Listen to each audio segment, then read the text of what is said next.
Hello, my name is Emiliano Zepeda, and today we're going to talk about China's century of humiliation. First, what is the century of humiliation? The century of humiliation was a time period that lasted from 1839 till 1849, and it involved a series of invasions, defeats, and unequal treaties, mostly from uh, different foreign powers trying to take over China.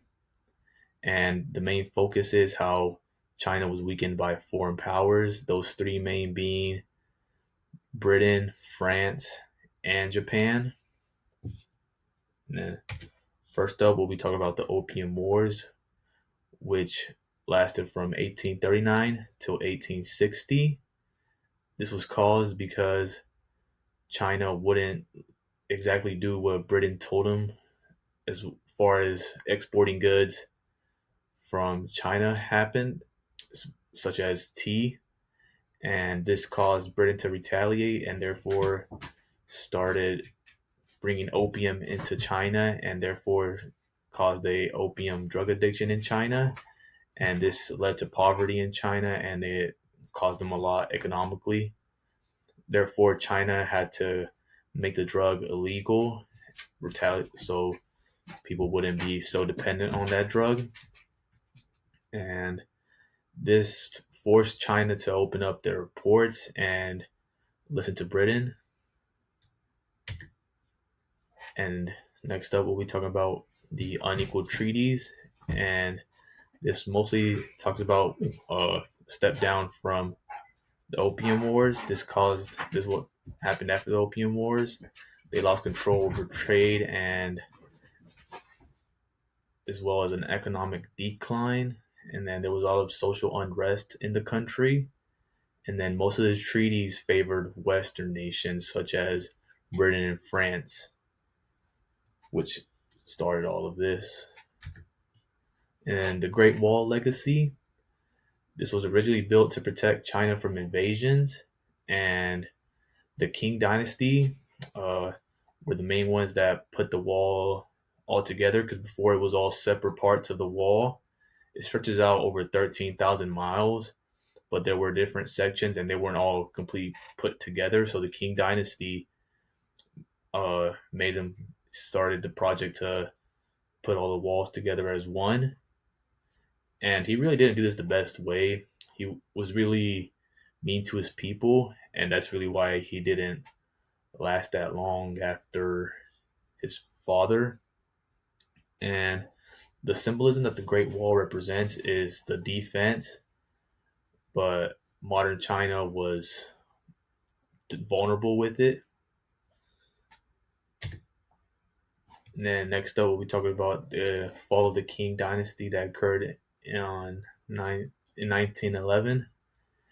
And some of the main problems were corruption, like I talked about. The Qing dynasty was very mean to their people, as well as economic failures, which led to revolts and external pressure. That being, like I was talking earlier, Britain, France, Japan, as well as Germany and Russia exploiting them for their goods. And therefore, this led them to having to overthrow their monarchy, which was the Qing dynasty. And they started their beginning of modernizing themselves. And then the Japanese invasion, it started in 1931.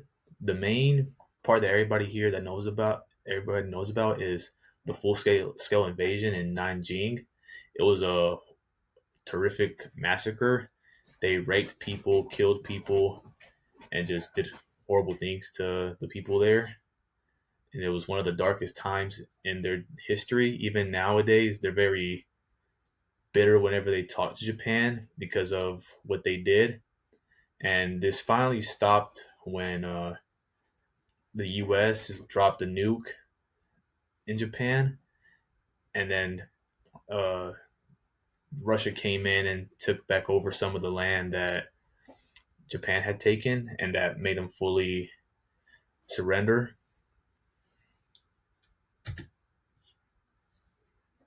And then to the end, the center of humiliation, uh, the people started the Republic of China, and they also started rejecting foreign control because all this occurred because foreign powers wanted to control them. And nowadays, they're very cautious with Western powers because all this happened to start off with Britain, which was a Western power at the time. And then, in conclusion, some of the key takeaways were the humiliation weakened China, as well as China's recovery. Everything that happened is why their policies are how they are now.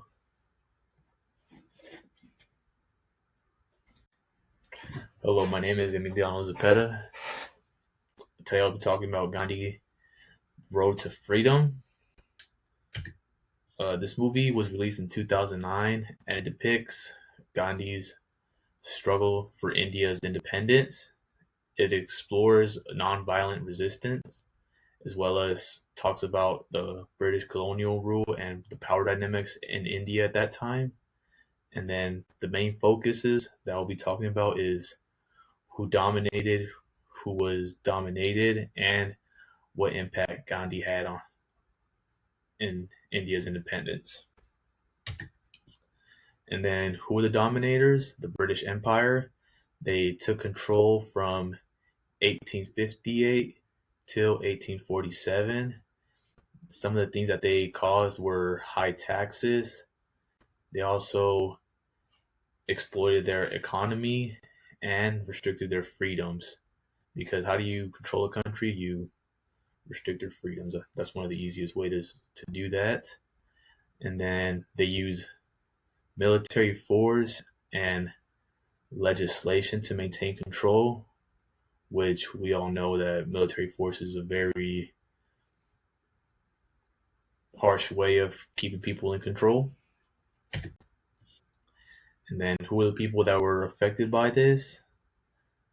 The Indian population, farmers and workers. They suffered unfair taxation. They were very high, and that cause of this, it caused poverty to them. And then their Indian leaders and intellectuals, they all saw independence, but it was very hard because of the way British controlled them.